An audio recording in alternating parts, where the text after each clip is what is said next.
let's start with number one. And if anybody doubts that Mike Trout is going into the Hall of Fame, let me know. I'll come over there and I'll hit you over the head with a tack hammer because you're a retard. Yeah. What are we gonna say here? 3-time MVP, Rookie of the Year, MVP number 2, 1, 2, 3, 3-time number 2 and number 4. Mr. Baseball, Mr. Everything. Whoa! He is not Mr. Baseball. There's only one Mr. Baseball. Tom Selleck, I know. Bob Uecker. Well, I'll give you that. Yes. Okay, thank you. I do think Mr. Baseball, Tom Selleck is one of the. God, such a great movie. But Mike Trout, what are you going to say about Mike Trout? I mean, he's everything. He's the best player of our generation. What are you going to say? Yeah. What else is there to say? Like he, if healthy over the course of his career, was borderline on the way to becoming like the Mount Rushmore of Mount Rushmores. He unfortunately in these his 30s has broken down. Yeah. The only thing you could say about Mike Trout is how in the hell did they have Trout and Ohtani and they still couldn't win? Right, exactly. That's just and Pujols. They put too much money in the Pujols basket and didn't build a team and yada yada yada. 380. Let's hit the numbers. 381 home runs, 298 batting average. He is the greatest player in Angels history by far, and it's not even close. And he really, I mean, it's just his numbers are just absolutely ridiculous. Okay. Up next, we will talk about a player who got kicked in the face by his wife. Nope. No, he didn't. Oh, no, sorry. That's the wrong Finley. My bad. That was Steve Finley. But Chuck Finley is a guy that you want to put into the Mount Rushmore. Why?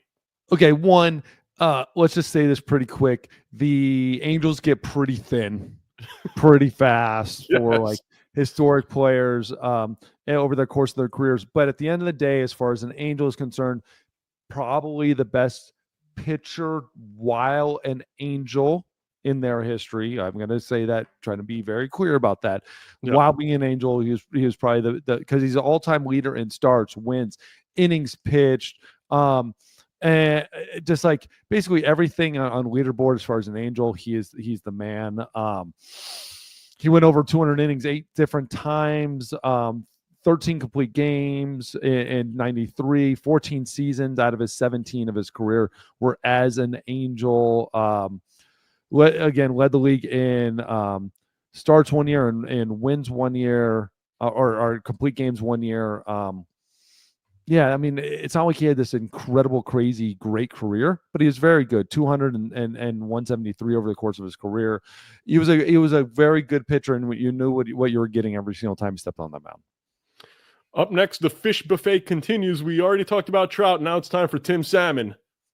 Tim Salmon was the manager of my kid's high school for a long time at Scottsdale Christian here, Arizona boy, but absolutely synonymous with being an Angel.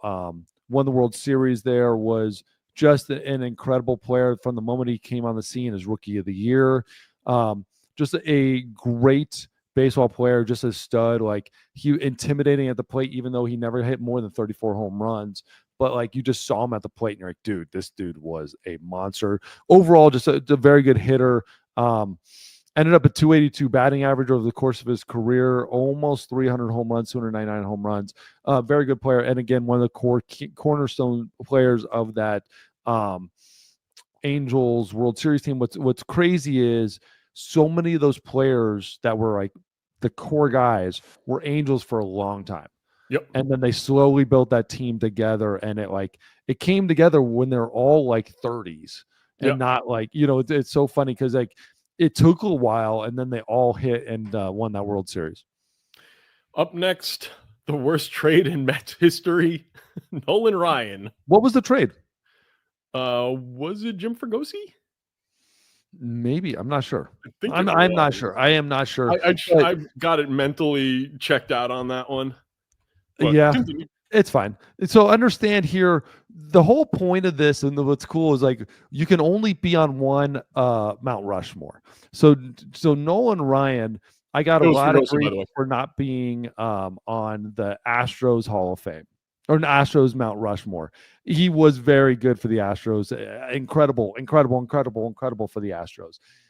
There were other pitchers and other guys that were probably better as Astros over the course of their careers. It's just he played for too many goddamn teams. You were talking about the Mets, Angels, Astros, Rangers. He could have been on multiple Mount Rushmores. You only get to pick one.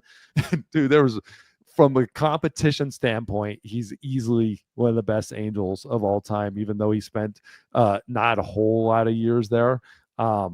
But dude, he was just absolutely amazing. Cy Young 3, Cy Young 2, Cy Young 8, Cy Young 3, as an Angel. This is where he came out. Like, this is where he hit his stride running. And he became the dude we knew he was. And that's the thing about it, is the moment he got to, he had 137 strikeouts as a Met in 1971.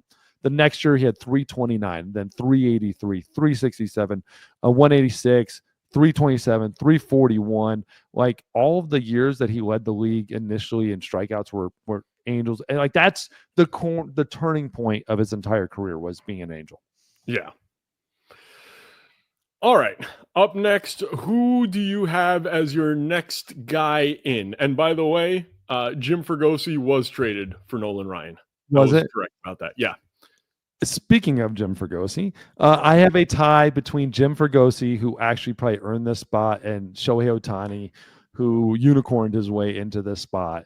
Jim Fregosi and Shohei Ohtani tied.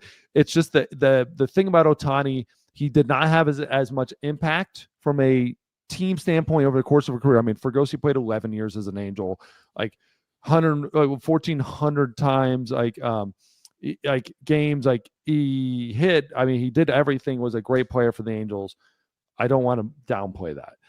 Ohtani has changed the game, and Ohtani did that as an Angel. He has transcended baseball and become a figure in his own way, and so he's become the unicorn as an Angel. And for me, that, like, for him go into the Hall of Fame as a Dodger, he will always still be an Angel. Yeah, that's why I would have put him in the Mount Rushmore for the Angels, not the Dodgers. Because quite frankly, you look at him, he's got 3 MVPs. He's got an MVP 2. He's got a Rookie of the Year, all as an Angel. First 2 MVPs as an Angel. Oh, I'm sorry. Did I say 3? 3 MVPs overall, 2 as an Angel, 1 second place, and a Rookie of the Year. I think if we did this after 12 years of his career, we would probably say he's an Angel. I'm guessing. If he had stayed as an Angel for 12 years? No. If I'm saying after 12 years of Ohtani's career, so if we did this in 4 years and we had 6 years of Angels, 6 years of Dodgers, I think we would say that he's an Angel more than a Dodger. I think his numbers will be so far past as a Dodger than they were as an Angel. I think it'll be just so far past it. And at the end of the day, impactful Angel was only those 3 years. His impact was only 3 years as an Angel. And that's where I have a hard time comparing him to a Nolan Ryan, who became all-world as an Angel. Tim Salmon, who brought him to a World Series and played, 17 years. Yeah. Chuck Finley, who's leading the Angels in every stat as a pitcher. And Mike Trout, I don't think he breaks that list. Now, if he plays 2 more years as an Angel, he's on the list. He doesn't break that list for me. Even 2 MVPs are incredible, but it's the Tim Lincecum effect. Like, you only played 9 years. Like, okay, how do you compare him to somebody who played there 17 years and blows him away statistically? That's my problem.